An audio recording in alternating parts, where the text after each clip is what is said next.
नए भारत की तस्वीर दिखा रहा है ये डिफेंस एक्सपो और उसी गौरव गाथा की बात कर रहा है जिसमें भारत के एक वेपन इंपोर्टर से एक्सपोर्टर बनने की कहानी है। और इस वक्त हम मौजूद हैं डिफेंस एक्सपो के उस जगह पर जहां पर प्रधानमंत्री मोदी लगभग 1 घंटे बाद पहुंचने वाले हैं और यहां पर वो इंडिया पवेलियन जाएंगे। फिलहाल वो महात्मा मंदिर कन्वेंशन सेंटर पहुंच चुके हैं जहां पर गुजरात के गवर्नर, मुख्यमंत्री, सीडीएस और तीनों सेनाओं के प्रमुख उनका स्वागत कर चुके हैं और अब से थोड़ी देर बाद ये औपचारिक शुरुआत हो जाएगी डिफेंस एक्सपो की।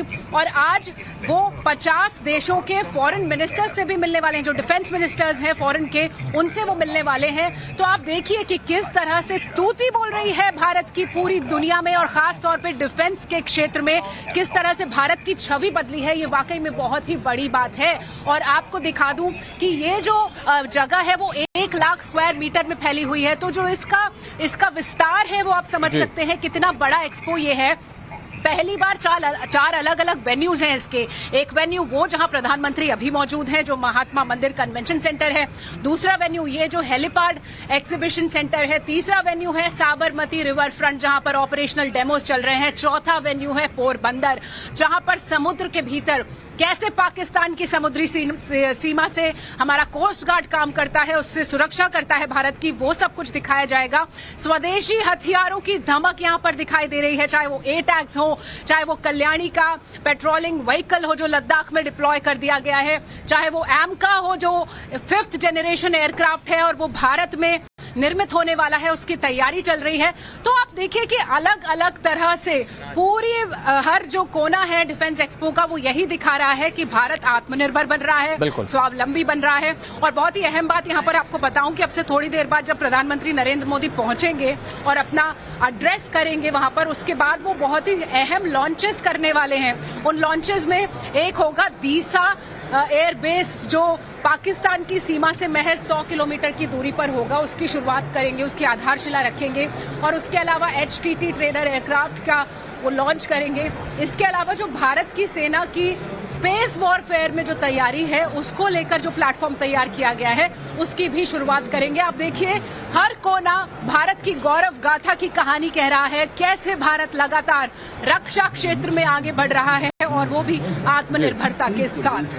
बिल्कुल शिवानी, आपने जो तस्वीरें दिखाई वो वाकई में बहुत खूबसूरत और जो आपने जानकारी दी वो हर एक देशवासी को गौरवान्वित करती है कि हमारा। पीछे देखिए एक नमूना जिस बात का आप कह रहे थे, ये Su-30 MKI का मॉडल है जिसमें ब्रह्मोस को इंटीग्रेट किया जा चुका है। पूरा एक स्क्वाड्रन तैयार हो गया है और अब कोशिश ये की जा रही है कि इसी स्वदेशी ब्रह्मोस मिसाइल का न्यू जनरेशन जो अगला जनरेशन है उसको तैयार करें। अभी जो ब्रह्मोस मिसाइल है उसकी जो लंबाई है वो 9 मीटर की है, बहुत घातक है, उसकी रेंज बहुत ज्यादा है। लेकिन जो अगला जनरेशन होगा उसको कॉम्पैक्ट करना है और उसकी ताकत को और बढ़ाना है, उसको 6 मीटर करना है। और ऐसे बहुत सारे एडवांसमेंट्स लगातार चल रहे हैं। जब हम बात कर रहे हैं तो हजारों साइंटिस्ट लगातार किसी न किसी प्रोजेक्ट पर काम कर रहे हैं जिससे भारत को और ज्यादा स्वावलंबी और ताकतवर बनाया जा सके। ये सारे मिसाइल सिस्टम्स आप देखिए, ये सब DRDO और प्राइवेट पार्टनरशिप के तहत बनाए जा रहे हैं, चाहे वो नाग मिसाइल हो, QRSAM हो, ये सारे मिसाइल्स भारत में निर्मित हैं और यही है जो भारत को गौरवान्वित कर रहा है,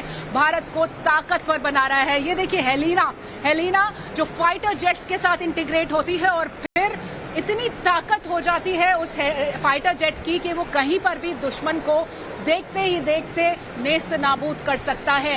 एमका की बात कर लीजिए जो एडवांस मीडियम कॉम्बैट एयरक्राफ्ट है जो अगले 1 से 1.5 महीने में जिसको सैंक्शन मिल जाएगा, अप्रूवल मिल जाएगा और फिर 3 से 4 सालों में वो भारत के अंदर रोल आउट होगा, ट्रायल्स होंगे और फिर भारतीय वायुसेना का हिस्सा बनेगा। तो इतनी तेज गति से ये सब कुछ चल रहा है कि आप विश्वास नहीं करेंगे, पिछले कुछ सालों में लगातार सैकड़ों प्रोजेक्ट्स ऐसे हैं जो जिनको बहुत गति मिली है और लगातार भारत की जो रक्षा क्षेत्र है उसमें तेजी आई है, ताकत आई है, आत्मनिर्भरता आई है। DRDO ने जो टैंक्स है हमारे, चाहे वो MBT अर्जुन हो उसके लेटेस्ट एडवांस वर्जन पर वो काम कर रहा है।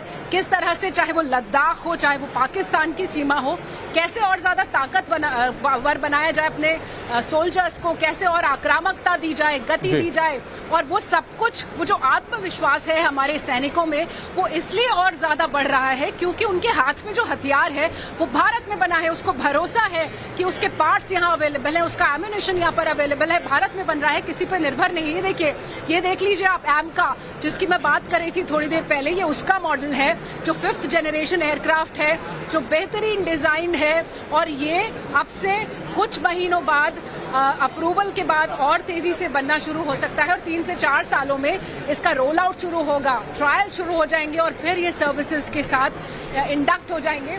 तो ये आप देखिए कि DRDO की ये सीमा है, जिस तरह से लगातार यहाँ पर काम किया जा रहा है।